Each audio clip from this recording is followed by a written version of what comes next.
Hi folks, it's Switchback. This video is full of tips for camping and backpacking with your dog, keeping them safe and happy while out in the wilderness. This is Emma. She's my little trail dog and she's very short-haired, so she's a little bit of a pansy about the cold and different kinds of weather. And so I take her only when I know that she's going to have a good time.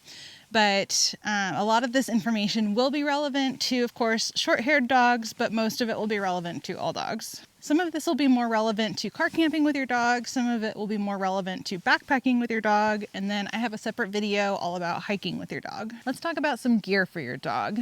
If they need a pack, what pack is right for them is just going to depend, and I'll talk about that more in the hiking video. You're going to need bowls for water and food. I take 2 and I use collapsible bowls. You'll need a leash. I personally like having a waist leash, and then I also take a long lead or runner, even on a backpacking trip. You'll need a pet first aid kit, and I have a separate video about that. You'll need poop bags and or a trowel.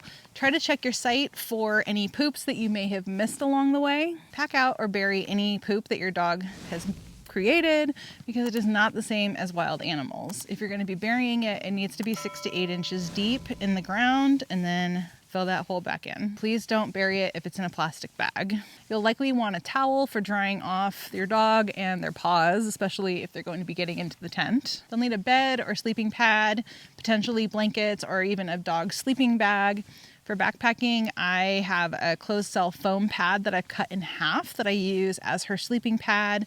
And then we tried sleeping bags for her. She just couldn't figure them out, no matter how much I tried to train her on it.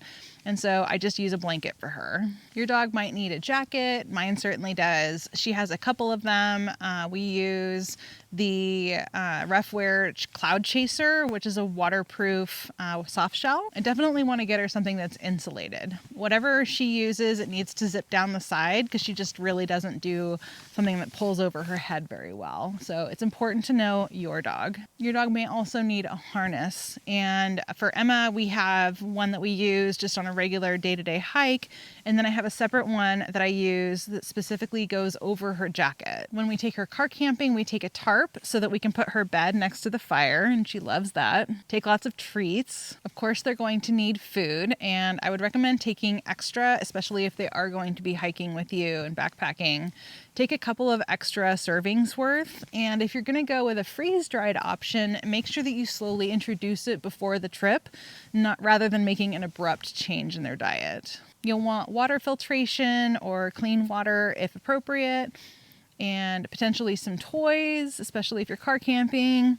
And I have an air tag and an air tag holder for Emma so that we can keep track of her in case something ever were to happen to her. Some things to consider ahead of time. Are dogs allowed where you're going? What are the leash laws? Do you need a permit that includes your dog? What are any regulations surrounding dogs? What is going to be the weather? What are the conditions? Will your dog be hot or cold? Emma does not tolerate cold well, so I do not take her if she's not going to have a good time. So consider those temperatures and what will keep them comfortable. Emma gets cold really easily. I like to set her up next to the fire, make sure that she has plenty of blankets, and of course her jacket helps some as well. Plan your trip with water in mind. Easy access to water means less that you have to carry, and it's also a good way for your dog to cool off if they're getting hot. Fewer water sources mean more that you have to carry between water sources. And don't forget that you're also going to be dumping whatever's in their bowl, most likely, that they don't finish. And don't forget to offer your dog water along the way. I have Emma trained to drink water from my bladder. I'll spray it in her mouth for her. Emma, do you need water? Here, you want water? Hi, good girl. It's a good girl. Yeah. Need more? Emma, need more? More? No? Okay.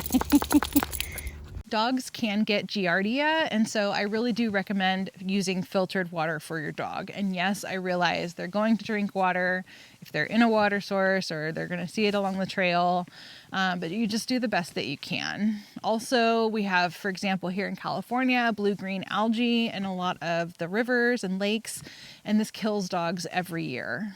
So it's really important to know the risks wherever you're headed. Know what the wildlife risks are where you're headed and how to protect your dog, and you might even consider doing something like a snake avoidance course. Make sure that their vaccinations are up to date and that you have a sufficient supply of any medications that they're on. Know where to find the nearest vet and the nearest emergency vet if something were to occur.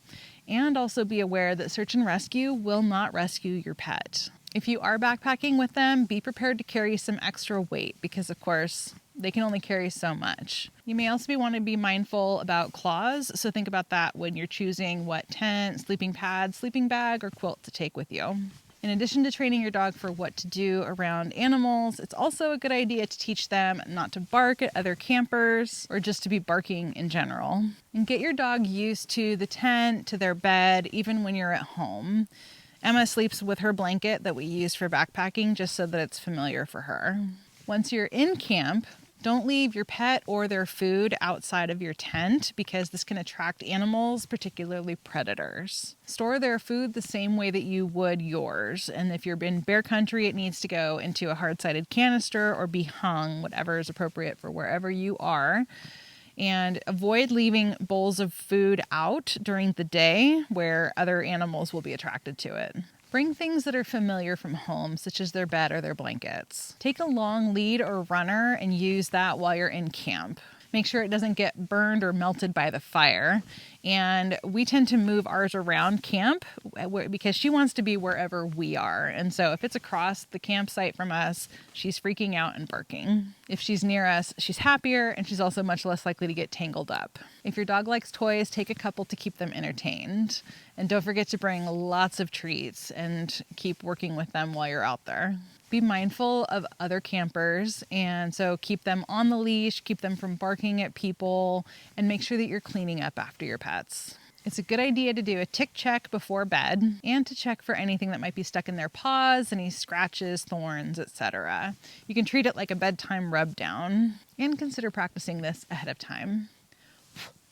Now, if you are backpacking with your dog or even just hiking with your dog, there are a set of other considerations to make, and I have that video for you here. It's also critical to have a first aid kit for your dog, and I have that video here. I hope you got some value, and if you did, of course, be sure to like it and subscribe. And if you want to support this channel, I have a Patreon, which I have linked down in the description below. Thank you so much for watching. Bye.